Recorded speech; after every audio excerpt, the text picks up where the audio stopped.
Dieter and Hutch, we're back. It's another football season. It's upon us. We're excited. We're excited to be here. We're excited to talk about 49ers Seahawks. But first, Jake, I heard somebody got paid. Not really. Not really. I mean, kind of. Jauan Jennings got some Yeah. incentives, which was kind of what I threw out there. And then the longer it lingered, I'm like, should the 49ers even give him that? They did. They gave him up to $3 million or something. I love how it's posited and put forth by Oh, insiders, the rats of the earth, as I like to call them. subtle, Um, they just understated. there's just never like a oh, this is they're always like, this is the most beautiful win of all Yeah. time. What a win for Jauan Jennings. It's like the 49ers said, all right, if you'll stop complaining and practice and play, and you play well, you get a little bit of extra money, and then you get to go into free agency, right? That's that's Right. that's what it is. Totally reasonable. I think you suggested it almost to the dollar. I think a lot of other people just said, just give them a little sprinkling of something and we can move on from this. What was accomplished? Very little. What was accomplished is Jauan Jennings' calf injury legit. How legitimate was it? He definitely wasted some practice time. That's what happened. John Lynch went on KMBR this morning, Thursday, and said, "Yeah, the contract and the calf, they just got resolved at the same time." Isn't that Awesome. so weird? It's like John, John. Seriously, John. So that's where that Yep. is. Kyle says that Juwan's going to play on Sunday. How much stock do you put into that statement? That he's going to play? Yeah, I think he's going to play. What What's is the that? alternative? Fair enough. What will that look like, Jake? I'm going to guess he's going to play about 60% of the snaps, something like that. Wow. That would be A my lot. guess. That'd be a lot for. I mean, I'm not saying that you're wrong. I just don't know. What are you getting? A 60% Jauan Jennings at I mean, 60%, I 60 of the think he's going to snaps? be fine. I mean, I don't know how much time he needs to ramp up. Like, it's not like, his speed is going to drop off that much. I don't know. I just think he's like kind of a gamer and he'll be fine. I'm not really Okay. worried about it. I've always maintained. I've heard, and this was in particular with Clay Thompson after his injuries. People go, "Well, Clay's game has never been about speed," Fair. and then I go, "So what happens when he has less of it?" Like it's like, oh no, he gets by on guile and smarts, and he's not very fast. So he doesn't have a step to lose. Now he's lost it. So I'm not optimistic. Shocker about Jauan Jennings on Sunday. Certainly will be a good blocker, I imagine. Incentivized perhaps to do that. He's going to want the ball. He's going to want the ball. I still maintain that this whole thing gets sneaky toxic and that they move him out mid-season regardless of record. I don't think so. I think they're too obsessive about comp picks, and they just say, whatever. He'll net us like a fourth or a fifth, or at least he'll cancel out anybody we sign in free agency. So, Right. yeah. Speaking of guys that they are signing and re-signing, how many times can you shuffle Russell Gage from the active roster to the practice God. squad? I mean, this is bureaucratic nonsense. I'm not even fully abreast on the ins and outs of it all, but between Marquez Valdez-Scantling and Russell Gage, they're basically just doing what is it, the cup game on the street, just trying which one's on the roster, Three card which one isn't. Monty. Yeah, exactly. They're doing a 3-card Monty with crappy receivers. Yeah, That's telling. it's basically, it seems like Valdez Scantling was going to get scooped up maybe by the Seahawks, who are in need of receivers. Yeah. Probably not. They cut him. The Raiders certainly could use him with Amari Cooper retiring. There are a lot of teams that could just use a really bad veteran receiver, and he certainly is a receiver who has played NFL games.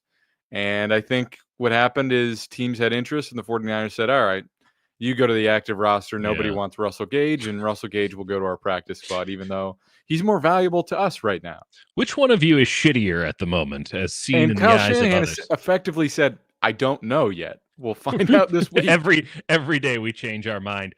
Kyle said they're going to have 5 wide receivers up for this game. As I'm looking at the roster now, they have 4 healthy wide receivers. So And I guess that's with Gage. So it's Valdez, Scantling, Pearsall, Jennings, Moore, and Gage, with Jordan Watkins, who is on the roster but will likely be down for the game given his injury and the fact that he's not practicing.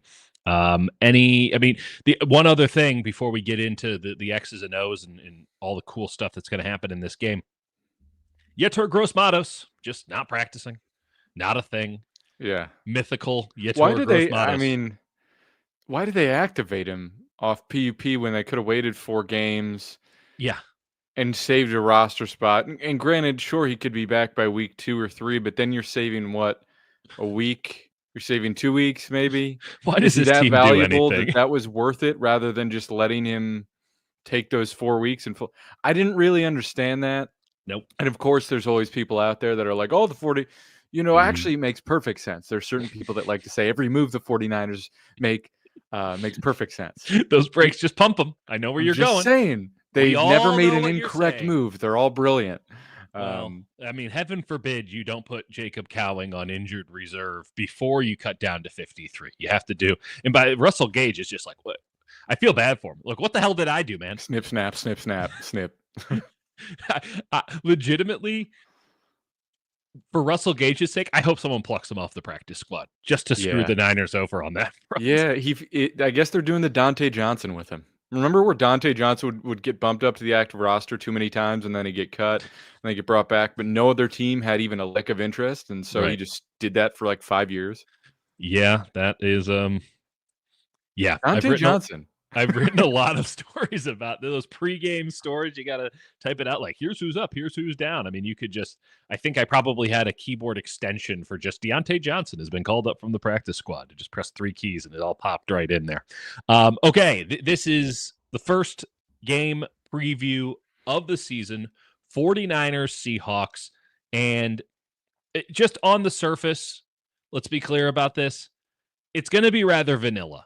Right? Like, I don't think it's not going to be preseason where everyone's just dropping into their zones. But on the whole, the first game of the season is a big time feel it out game.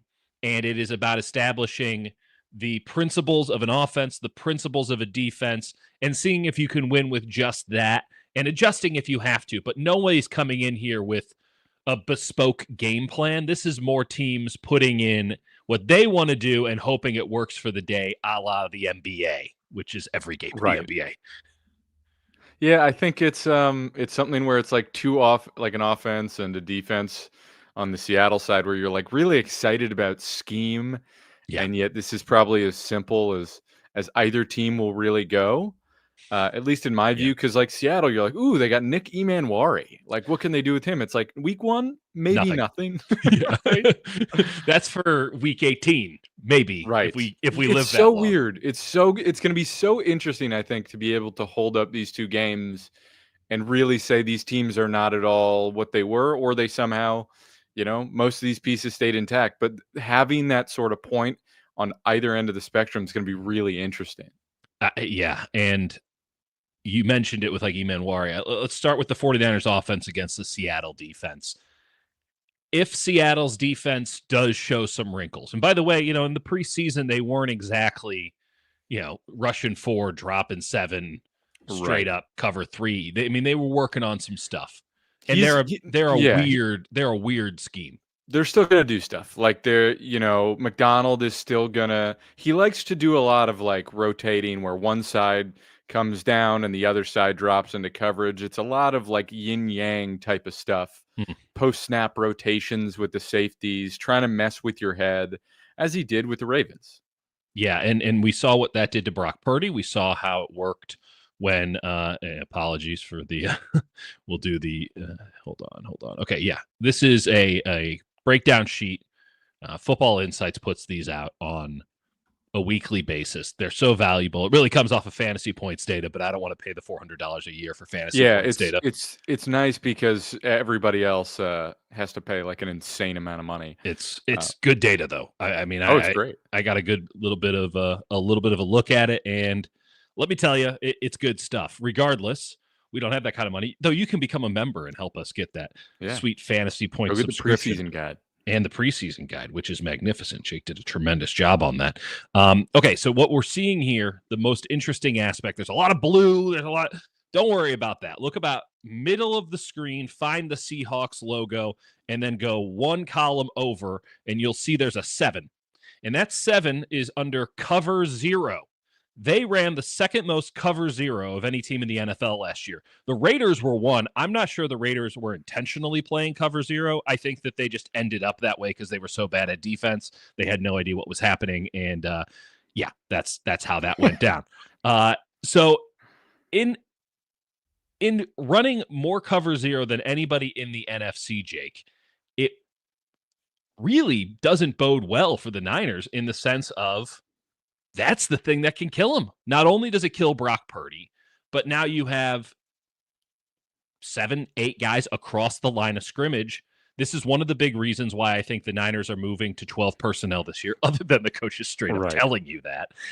And it's because we've talked about it in years past. The way to stop the outside zone run is just put 5 or 6 guys on the line of scrimmage.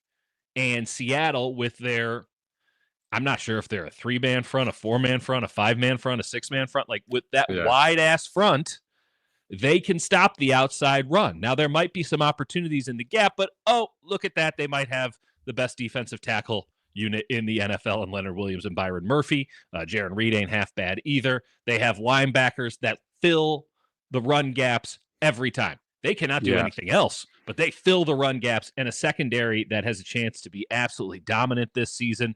Devin Witherspoon, Reek Woolen, that's Kobe Bryant. Like, that's really good stuff. Julian Love is an underrated player. This Seattle defense has a chance to be the best in the NFL this season. I legitimately believe that. And this is going to be a fascinating test for Kyle Shanahan and his scheme, because he'll need to show answers to some of the basic questions this Seahawks defense will ask, because they might be more complicated than some of the questions they're going to get for the remainder of the season. Yeah, I think the basic number one question is like with that front, like can they handle Leonard Williams at the point of attack? And listen, like he didn't have the best year last year, but like Byron Murphy did give Dominic Pooney some real trouble. Yes, he like did. in that week 11 game, like he was a problem. And I think that level of like the 49ers are going to want to get McCaffrey involved early. And there's just going to be like, there's going to be a real presence at the point of attack that I think the 49ers have to prove for anything else that they can deal with. And again, they started last season, I think, with that game where that was the Eric Saubert game, right? I think they like to try and go physical to sort of mask some of what they're, and the fact that they like don't have that many receivers, right? I think they go 2 tight ends. They go a little bit heavier than they use, and they try to establish the run a little bit. I don't know how much Brian Robinson will be involved, but there's a physical element to his game for sure that could be useful. And they try and keep it simple. I wouldn't be surprised if there's a little bit play action. You know, last year they started, I think it was down the stretch, they started incorporating that a little bit more. So, I think that's the number one thing they have to establish. And then in terms of the pass game, can you be clear? Like, can you identify what the Seahawks are doing? And do you have basic answers where, okay, I actually don't know where they're rotating here, but I have like a check down, I have an answer, and I'm not going to get screwed over where it happened a few times last year where Brock Purdy's just taking shots or they just don't have something picked up right in terms of pressures. So they had some issues with hot answers last year, and I think that's going to be a big key. I mean, this is a team that wants to play a single high safety most of the time in the Seahawks. It's just a question of, one, who that safety is, because they'll just rotate like 4 dudes back there, and that guy's the cover 1 man or the and cover Witherspoon 3 center. is kind of like a star position where he's just doing everything. 100%, which going back to your initial statement about week 18, like, how does Emmanuel and Witherspoon play together? Like, that's not like there's only one ball. How are they going to know? It's like, oh, dear God, how do we balance the fact that they can put one of those guys on both sides of the field at any given point? But I don't expect that early. Neither do you. They want to play a lot of man. They want to press you up. They have the corners to do that. They have the pass rush to do that. Their pass rush really came along late last season. And in that, it's really going to come down to the same question that the Niners were faced with a lot of times last year. Can you win in press off man-to-man, and can you win fast enough so where Brock Purdy can get the ball out with a clear window, with a clear decision. That's where the Jennings delay in practicing really bothers me, because that would be, in theory, the go-to guy. That's the guy that Brock trusted again and again, even though he wasn't really open last year. Now it's on Ricky, who I do think will be able to do it, but that's not a guarantee, especially when we're talking about, again, two great corners in Reek Woolen and Devin Witherspoon. So the pass game's a big question mark, in my opinion. Woolen is, I don't know. There's some ups and downs with Woolen. Like, he has the physicality, he's flash, but like, he's pretty inconsistent. I feel like he took a step back last year. We'll see where he's at this year. I still really like him, and maybe we'll have a better read on it this year. But last year the secondary was covering up for some real defensive line issues early in the year. When that defensive line started to come around in Seattle, I think things changed on the back end, and I'm going off of the end of last season, given that Mike McDonald was in his first year as head coach. And this is the year that you should expect that defense to go to the next level. Again, nice to catch him early when they're just going to be trying out the principles. But can the Niners run the ball against, maybe. I know we've been beating around it. Can they run the ball against this team?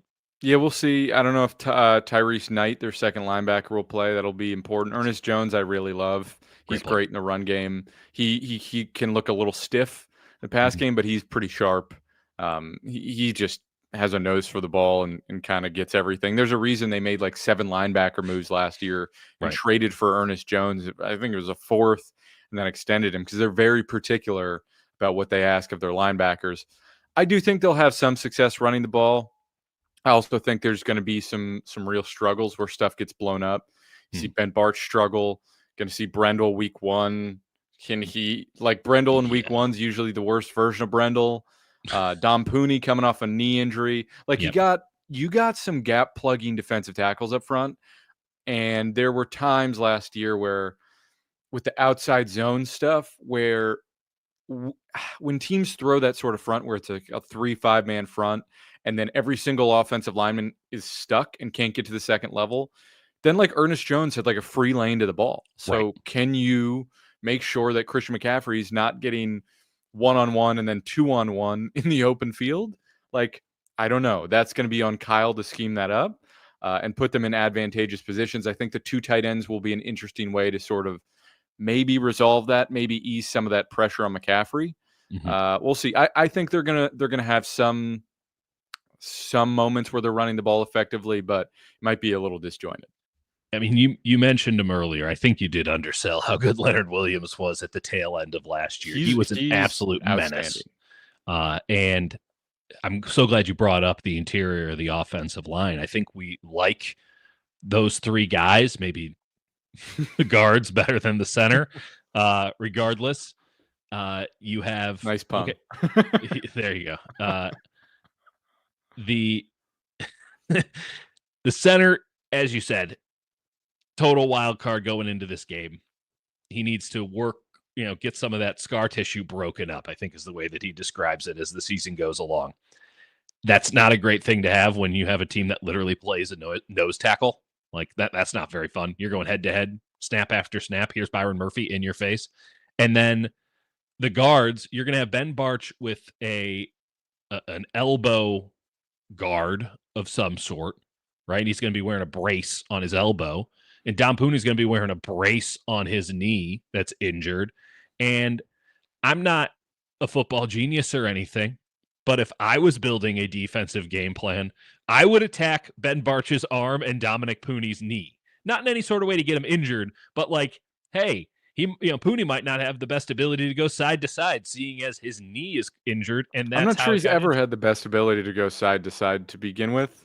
All the more reason to attack him that way, to stunt on him. All the more reason to power rush a Ben Barch. I mean, I don't think that those injuries have gotten talked up enough, because we've looked at the alternative and we said we're willing to risk further injury with those 2 players, like moving forward.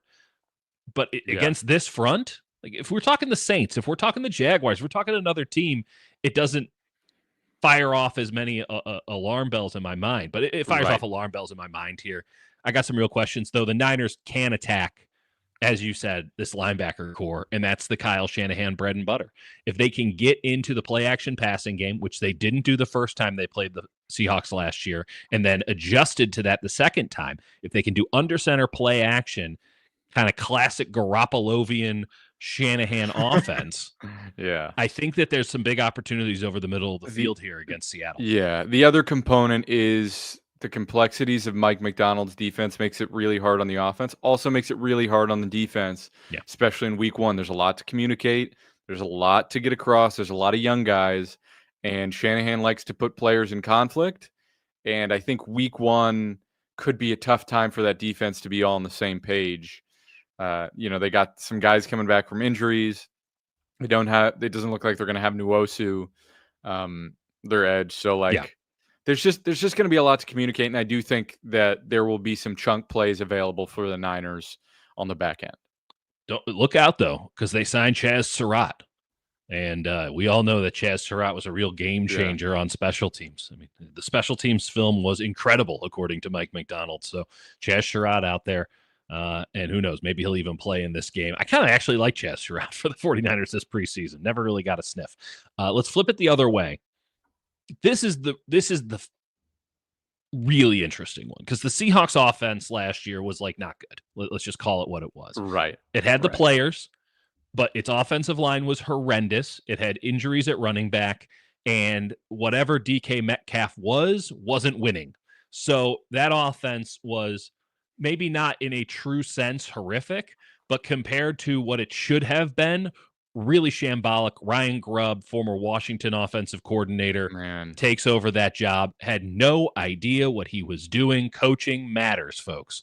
And now he's at Alabama, and they're doing great. So Ryan Grubb might have been the problem all along.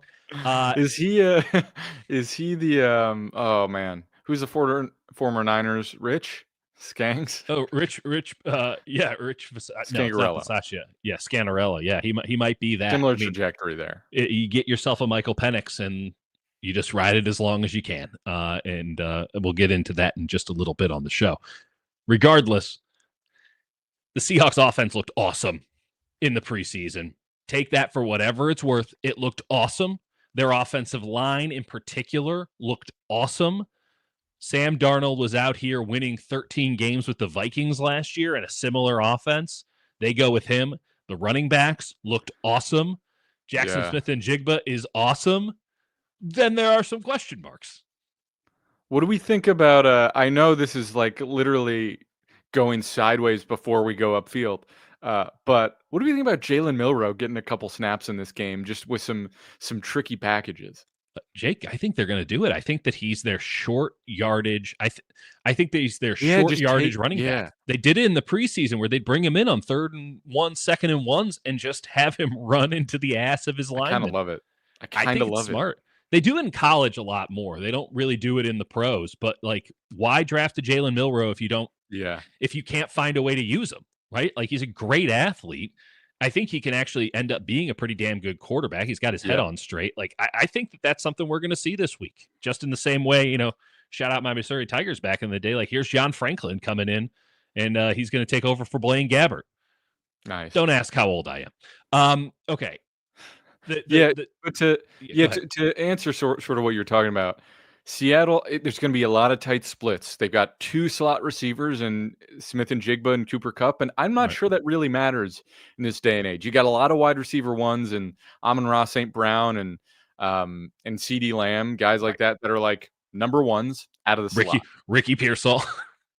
Kind of. Eventually. Kinda. I mean, this is the new thing. It's hard to bracket somebody who's in the middle of the field. It's hard to travel with your number 1 corner if he has to now play nickel. And now, hey, we're just going to run at that spot because you brought your outside corner, like a Sauce Gardner, who decides I don't tackle. Oh, you decided you wanted him to go one-on-one, but now he's in the box? We're going to run right behind. Like, this guy can block. I think it's going to be really interesting. I think they might have some struggles early on, just in terms of timing and chemistry. I love Torrey Horton. I don't know how involved he'll be outside of returns. I think he's their starting X, Jake. I know. I think they're in. We'll see how much they have three receivers on the field. They have AJ Barner. They do have Saubert. I think Elijah Arroyo, maybe not in game one, but in the second Right. half of the season, in terms of like, if you want to talk fantasy, Elijah Arroyo could be like a tight end 7 or something in the second half of the year Yeah. for Seattle, because that's all he does is Big catch slot. balls. Like a true Y. But I think what's going to determine this is like the offensive line, right? So Totally. I was sort of, when they drafted your Gray Zabel. doppelganger, Gray Zabel, right? Really uncanny. When I they mean, drafted him, frightening. I figured that was the end of Anthony Bradford, but Zabel's playing left.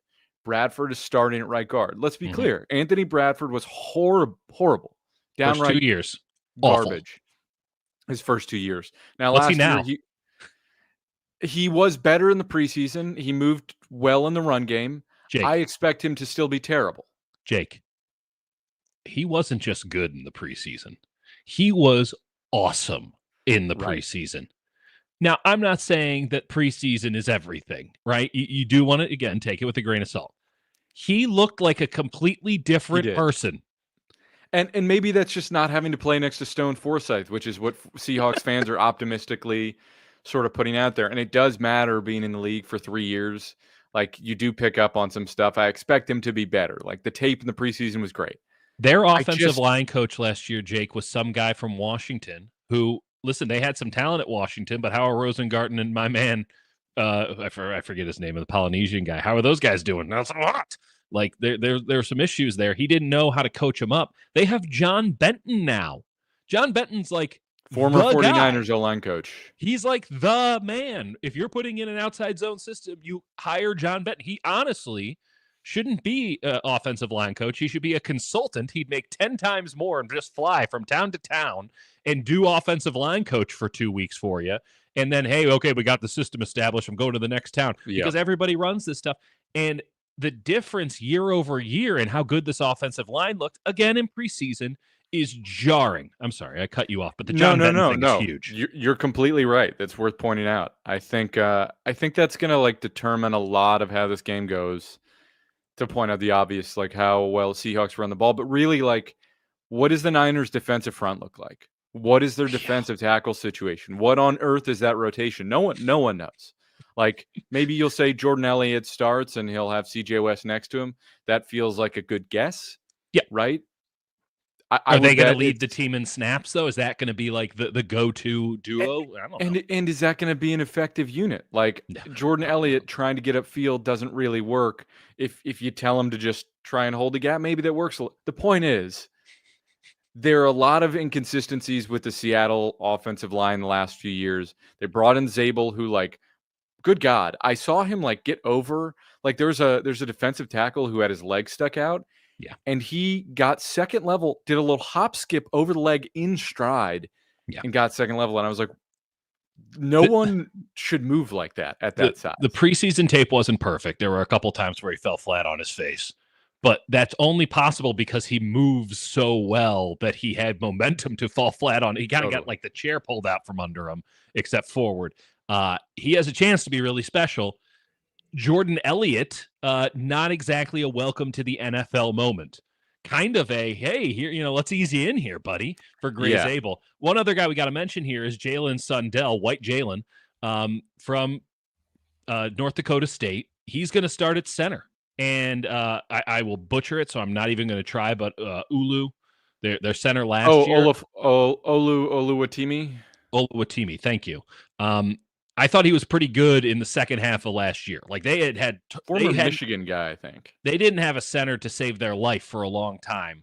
They finally get somebody who's solid, and then Sundell comes in and straight up beats them at camp, right? And it's not to say that they won't switch back again at some point if Sundell doesn't do it, but Sundell also looked great in preseason. Their interior is really good. I don't know how you feel about Charles Cross. I don't know how you feel about Abraham. I don't know if it's really good. We'll have to. I want to see it. I want to see it. I'm planting the flag. It has a chance to be outstanding. I will say confidently, it's a lot better than it was last year. For sure. I don't know if I share the same optimism as you, but I think it's going to be significantly better. And I think they just signed Abe Lucas to an extension at right tackle. We'll see if his knees hold up for them. But he's been good for them, right? Abe Lucas, an all-time I'm in pain all-star. Like there are just certain offensive linemen who constantly look in pain. Abe Lucas Every always time you looking look like he's him in up, pain. he's got a patellar tendon injury or something.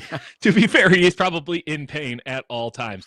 The defensive aspect of this for the Niners, I would be remiss not to mention that there is a drumbeat amongst certain members of the media, and this is not a wish casting thing, okay? And I'm not saying that they're wrong about this.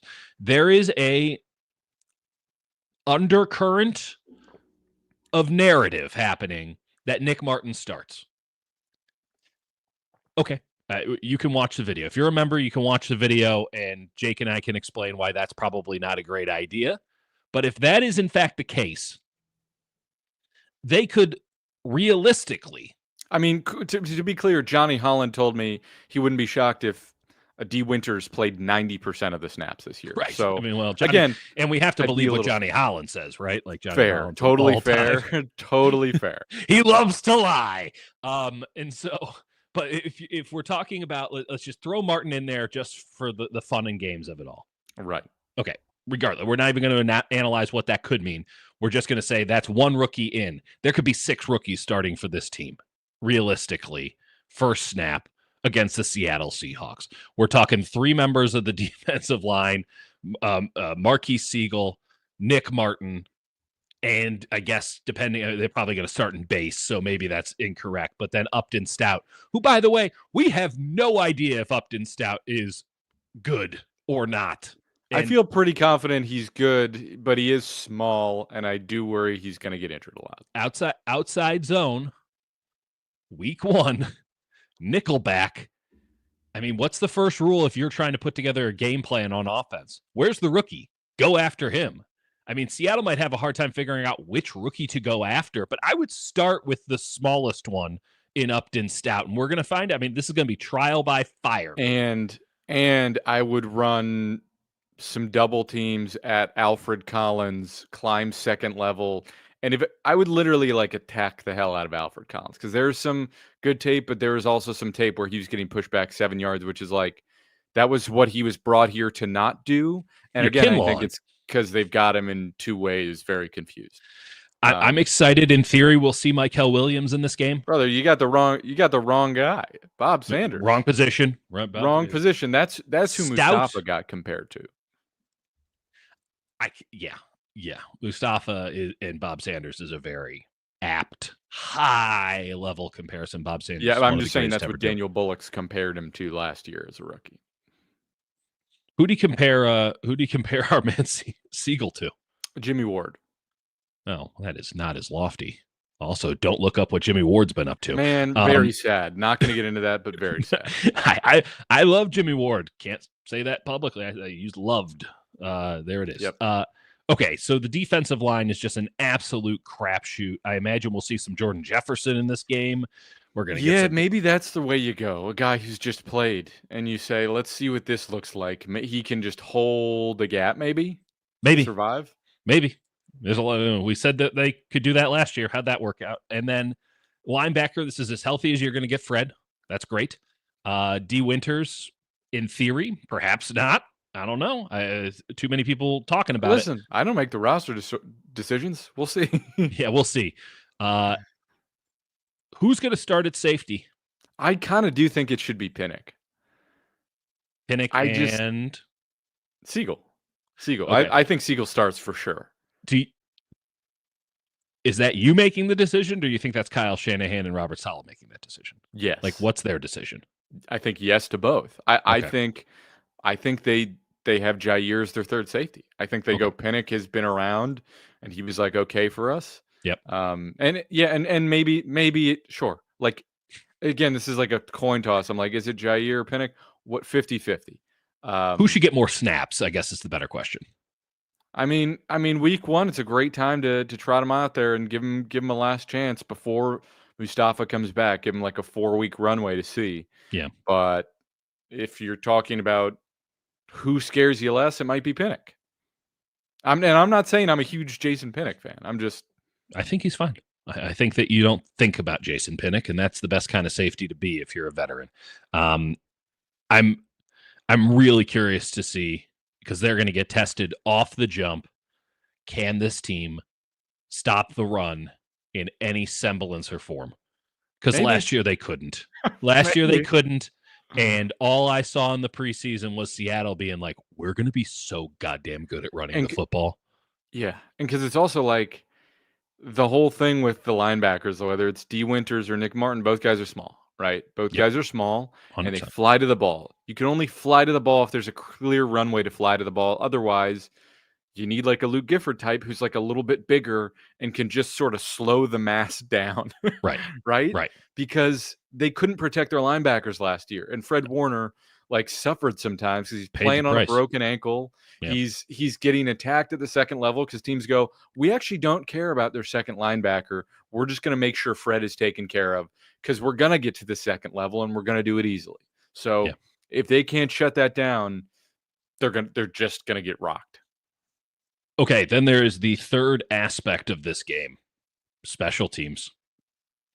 The Seahawks have a god for a punter. He's not the punt god, but Michael Dixon is about as good as it Yep. gets. He's unbelievable. Thomas Torrey Morstead. Horton.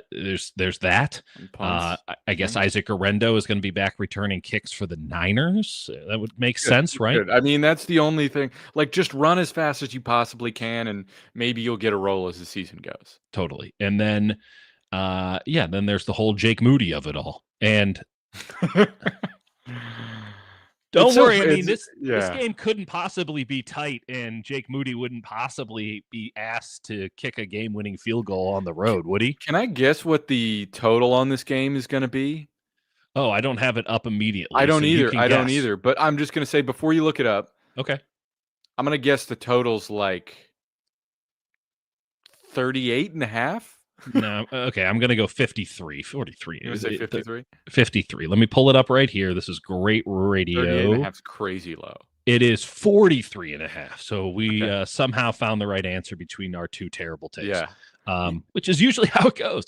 But like a low-scoring game sounds about right. right. Yeah. See, the 49ers still favored by 2.5 on the road in Seattle. I haven't talked to anybody about this. I would imagine that there are a lot of liabilities on the Niners on the public side. It feels like the public is overbetting the Niners. The volatility is just way too high for this team overall. I think people sort of just assume with the top end of the roster, it's going to be all gravy. Yeah. How'd that work out last year? And I think until the injuries go sideways, right? I think that's a fair assumption. Yeah. But Seattle's unproven too, right? Like Seattle's got a new quarterback, new coordinators, all that stuff, a lot of new rookies. Yeah. So I think the line makes sense. I picked the Niners. I do think, honestly, Woodpit's prediction is about where I'm at with it. 22-17 sounds about right. I was going to go like 23-17, 20-17. I'll say this. It sounds like a game with limited possessions to me. Yeah. Feels slow. Also, thank you for joining as a member of VPlank. I'm killing it today on the enjoy the preseason guide. Okay. Yeah. Preseason guide's fantastic. You really should check it out. Okay. Special teams is there. Jake, real quick, Niners win this game if? Niners win this game if they limit the Seahawks to 125 yards rushing or less. I don't readily know how many times they did that last year, but I'm going to guess not a lot. And the 49ers lose this game if 126 yards rushing. If they can't feed George Kittle effectively. Yeah. I think the 49ers win this game if they can actually get clean windows to pass the ball against these linebackers. Big if. And they lose this game if, in fact, they cannot stop the run, because that opens up a whole world of possibilities for Clint Kubiak and this new Seahawks offense. I'm taking the Seahawks in the game. I like the home field advantage. I like their special teams advantage. I don't like betting on a team that could have 5 or 6 rookies on their defense, even with all the question marks on the Seattle offense right now. Yeah, my view of like the home field advantage is like it might get pretty nervy, and Sam Darnold might stress a little bit and might get really uncomfortable early, and then the fans get a little tense and that home field advantage goes away. Yeah. And it becomes less of a thing in the middle of the game. All right. What is one super nerdy, crazy, sick matchup thing that you're watching for in this game? It's a great question. That's a great question. I think it's CJ West and Anthony Bradford. I think I'm very curious to see how that goes. I have a name for you, Jake, and I think it's a name that we're going to be talking about a lot. I'll be talking about it on Sunday after the game. I think we'll be talking about it a lot on Monday. It's Robbie Oots. Do you know about Robbie the fullback? Oots? Yes, it is. They're going fullback now. They're going full fullback. 5th round pick, tight end out of Alabama. Robbie Oots, I think, has a chance to have an absolutely monster game for the SICKOS. I'm not talking statistically, but just like, God damn, that Robbie Oots is good. And I was I was in awe of the Oots in the preseason, and I'm excited to see what that manifests into in the regular season and in this game, just as a complete football dork.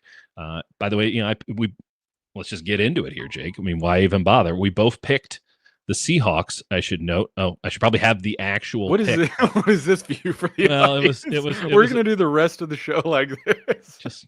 I think most people would prefer it. So we both picked the Seahawks to win the NFC. By the way, they should go back to the AFC. We did. I remember when that was the case. Jake doesn't. I do.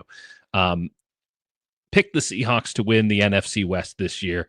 These are our general picks. Let's just walk through it, Jake. You want to start with the AFC and your picks in the AFC? The AFC, I have somehow chosen the Baltimore Ravens to win the Super Bowl. Well, okay, you don't have to go all. We were going to build up to that. I have to. I'm not going to build up to it. Okay. You can build up to it. I ruined it. I absolutely ruined it. I know how I was supposed to do this, but I'm working backwards. So, I have to. Segment 4, end with your Super Bowl pick. I know, Jake. I know. Well, start I with lost Super Bowl access pick. to the sheet. It wouldn't let me. It wouldn't let me look at it. Okay, fair enough. So I got Ravens. Ravens won. I just still think they're a really solid team. I sort of believe in Lamar less than most people do. I think people continually forget that they choke constantly. That's right. In the postseason and in key moments, and then they go, "Oh, how dare you say Lamar is not a complete player?" It's like, I just watched him choke. What are you talking about? I know. Every postseason, he decides that he needs to prove some point that's being made on the internet wrong, and he just totally glitches out.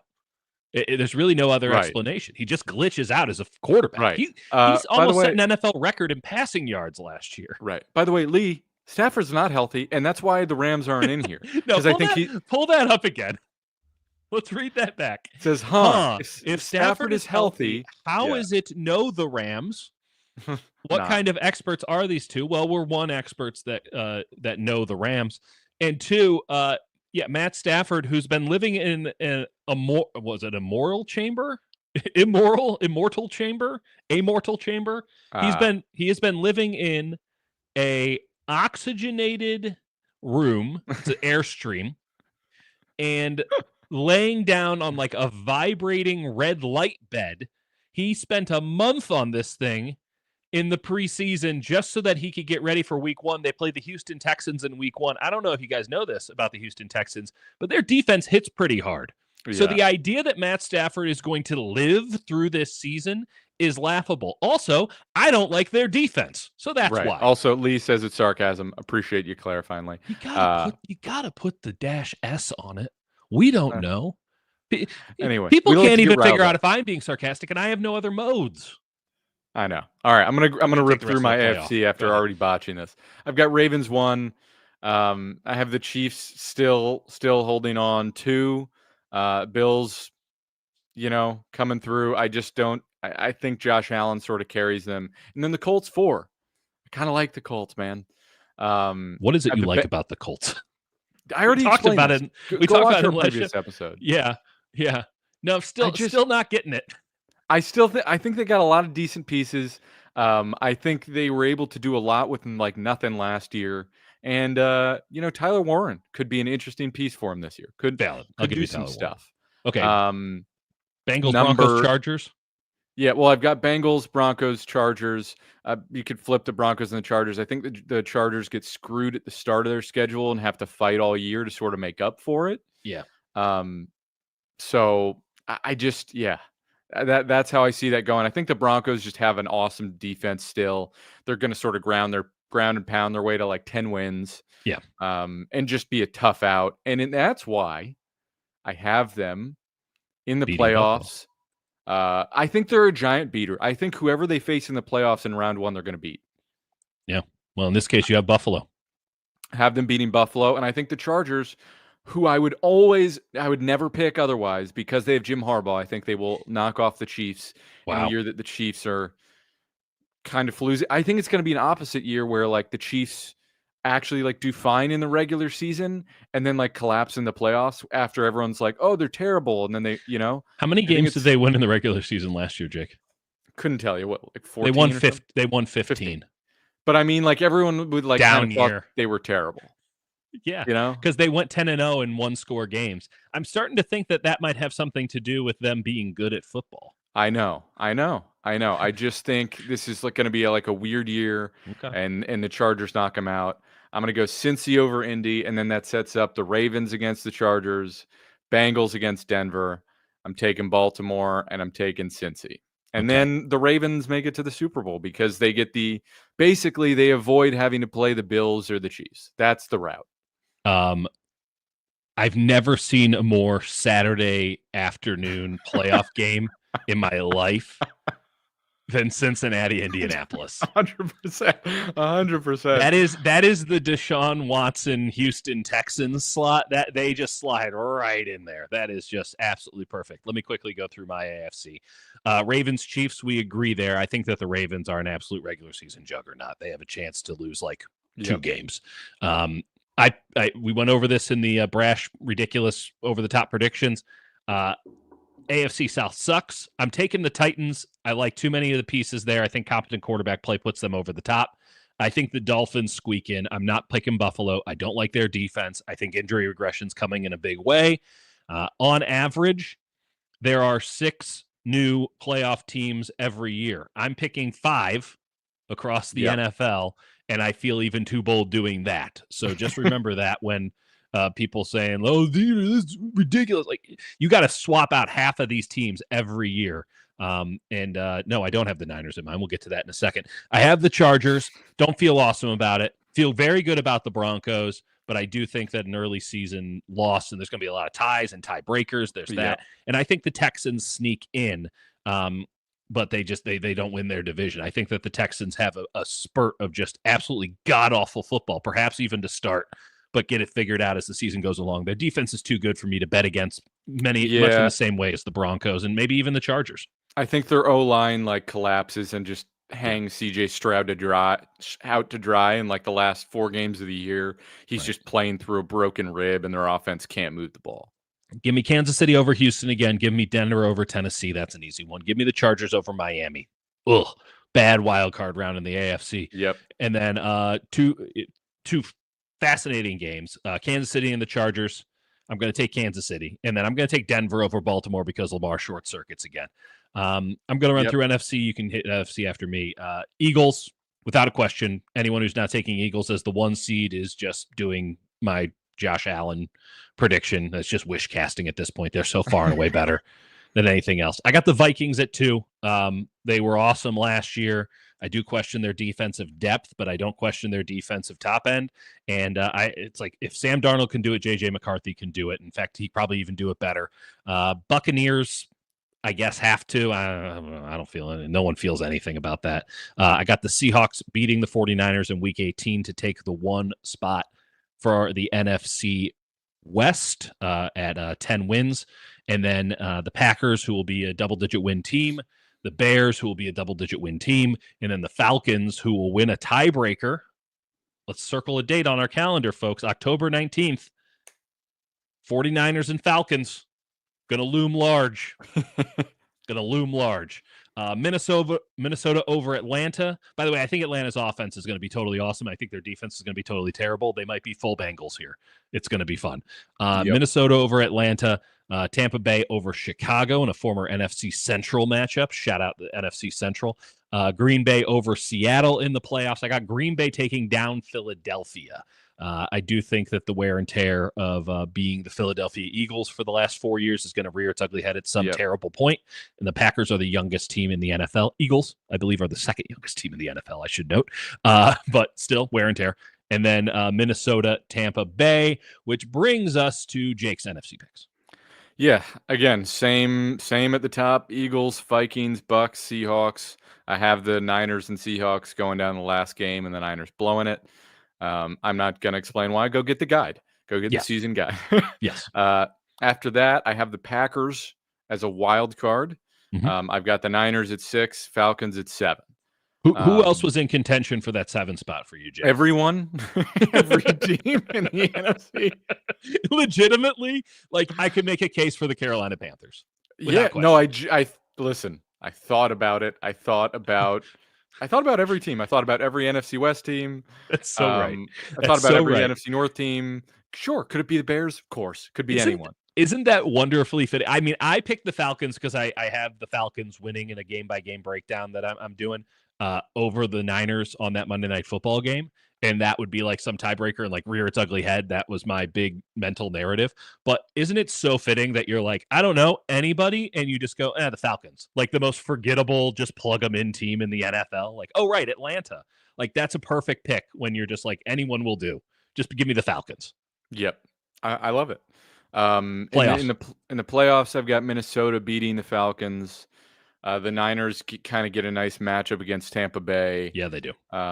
Green Bay beats Seattle. And by the way, folks, I'm not even a Jordan Love fan, which is going to make the next slide extremely funny. Well, it's a narrative-based award. We'll talk about it in a second. So, exactly my point. So then I've got the Eagles beating the Niners. The Niners just sort of wear down and can't pull it off with the rookies. They have a great run, but the Philly beats them. And then Green Bay beats Minnesota. I think both quarterbacks suck in that game. Both try and blow it, but Green Bay Something to note there. That game would be played in a dome. It's true. This is true. This would be listen, the Jordan Love's going to have his mind boggled.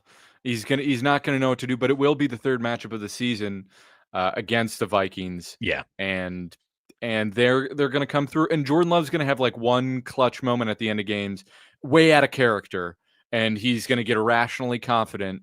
It's sort of going to be like a Joe Flacco playoff moment. Oh my God. That's not the worst comparison I've ever heard. Joe Flacco. No, it's not. And Jordan Joe Flacco in the playoff. Yeah, no, but not even that. I mean, there's we're gonna expand on that later, and then we come to this. Yep, the picks. Super Bowl. We already know who the fuck. Yeah, I have Green Bay, by the way, beating the Eagles, even though, again, not a Jordan Love fan. And not a Jordan Love fan. Who's your MVP, Jake? Okay, yeah. I think Patrick Mahomes could set the single season passing touchdown record this year. I think that the Chiefs kind of heard what we were all saying about them being a dink and dunk, rinky dink operation last year, and are about to flip and explode. And Xavier Worthy is going to go thermonuclear on these folks. And I got Mahomes just having like a historically great passing season, and I'm taking the Chiefs over the Packers. Replay of Super Bowl I in Santa Clara, so I'll get to see the Chiefs win another flipping Super Bowl. Yeah, I have Jordan Love mostly for the memes. Honestly, I saw Dieter's list, and it was like a little bit too rational, and so I really wanted to get Galaxy Brain on every single one. Okay, who is Brown? Which Brown is your OPY Offensive Player of the Year? Chase Brown. Love it. That's a great pick.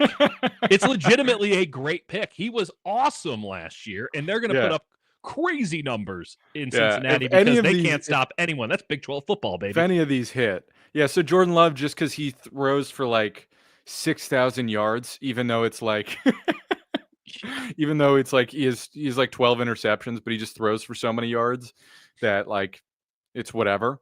Yeah. And so he gets it. And then even though I feel like they kind of have to win the division for that to make sense, and I didn't pick that, so whatever. They made the They'll- playoffs. I get it. You're they'll- talking Jordan Love? Oh, yeah. Okay.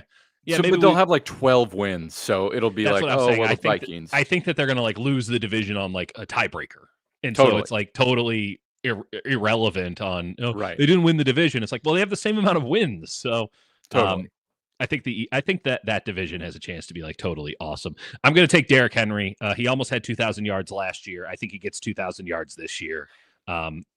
It's unstoppable. Yeah. One of the reasons that I kind of get after people with the Brian Robinson stuff, and again, to be clear, I think Brian Robinson is a solid NFL running back. He is neither good nor bad. He is certainly of a threshold of quality that needs to be overtaken by everyone, and to make yourself so he's going to get a second and a third contract. Like, he's a good player, but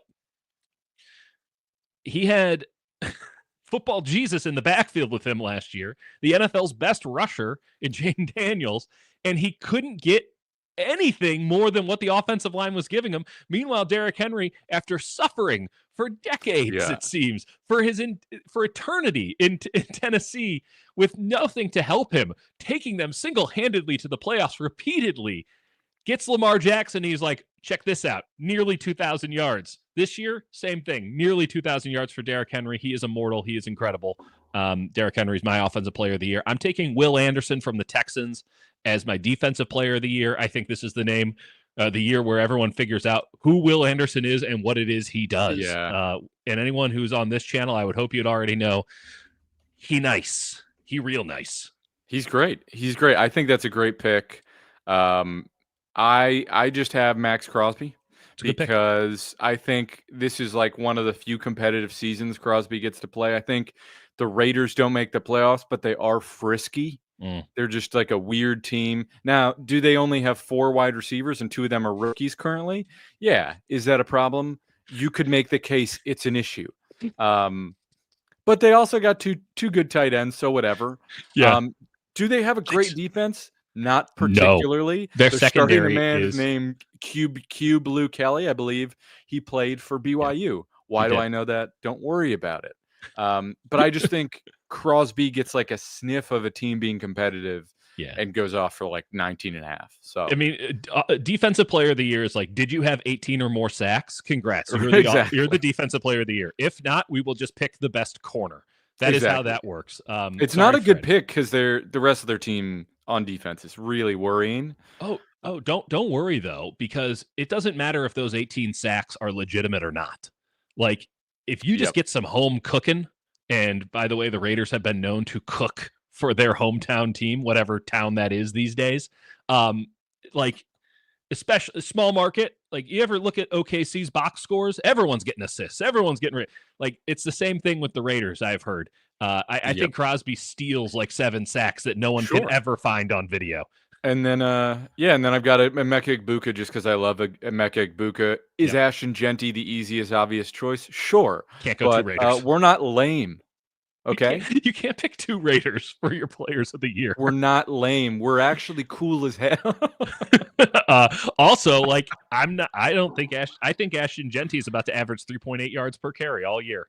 And people be like, he get him the offensive rookie. He was an 1,100-yard runner. It's like, yeah, on how many fucking carries? No, it's going to be Cam Ward, because if you are a rookie quarterback who has some semblance of success, and I am picking the Tennessee Titans to win their division, you automatically get it. Just unless it's a Kenny Pickett year, you get it. So that's who's going to win Offensive Rookie of the Year. Make your bets now.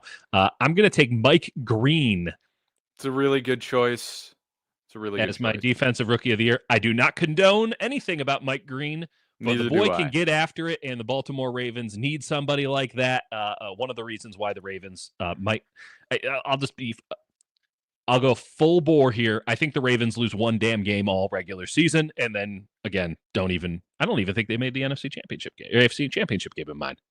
Who knows? I can't remember. I have Donovan Ezraku, who I wasn't even like extremely high on. Flashy, bendy player, but no Micah Parsons, and kid's gonna play. Good luck to you. Play. So I'll say he gets like 10 sacks and gets it. Do you have in here? I can just pull it up here just for the sake of, or can I? We're gonna find out. do you have a particular player or a particular Super Bowl bet that you enjoy? Like a not you've made your pick here. You know, you got Baltimore. Good choice. Do you have something that says, hey, this is a good value pick? Are you talking about an in-game or like future bet on the Super Bowl? We're talking about future. We're talking about Atlanta great future. Here are the championship odds as I last pulled them. Sorry, Jake. I don't know if you can actually read that or not. I'll just help you out. Packers at 14-1. I'm sure that's gone down since then. Seems like a pretty good bet given that I have them in the Super Bowl. I'll throw Houston at 25-1 because if it comes together in a really nice way. Good. And they have the kind of defense. And then like way off the beaten path, if you're talking crazy town, Bears at 30-1, Seahawks at 60-1. And I don't mind Seahawks at 30-1 to win the NFC. Yeah, I don't hate the Rams. I do hate the. Never mind. The rivalry is strong. I tried to talk myself into it. By the way, Niners on this as I see it, and again, this is when I pulled it, I think it was a couple days ago. Plus 850 to win the conference and 20-1 to win the Super Bowl, which feels about right. I'm a little bit tickled by the Denver Broncos. Good pick. To win the conference. Win the conference at 14-1. Yeah. There's something there. There's something there for sure. Jake, there's nothing more for us here. No. You're going to New York. Yeah, we'll be watching the game in the Big Apple, which I can say because I'm from New Jersey. Never, ever do that again. Jake will talk to you all. Jake will talk to you all on Monday.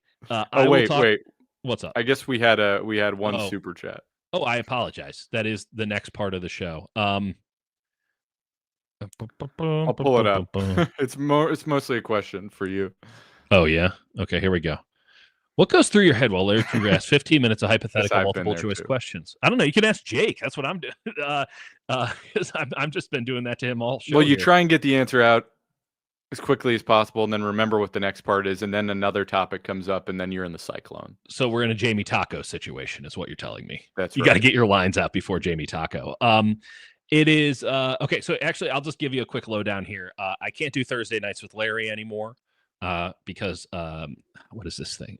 I have a life, and specifically 2 small children who I have to take care of that night because of Asia and some corporate thing. I don't know. I don't keep up with that nonsense. So I can't do Thursday nights anymore. Larry and I are going to do Monday nights tentatively from here on out, and I will get a refill of whatever prescription drugs I'm going to need to get through those shows. So we're going to attack that. And I think we said we're doing Mondays, but we'll probably end up doing Tuesdays. This is news to me.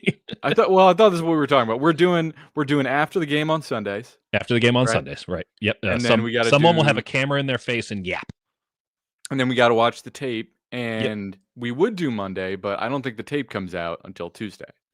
I think we might do a morning after quick hit just for fun. And you know what? We might make it members only. You don't know. You don't know yet. We don't know yet. But yeah, there will be a tape breakdown for sure at some point during the week, be that Monday or Tuesday. There will be reactions after the game. There might be reactions the next morning.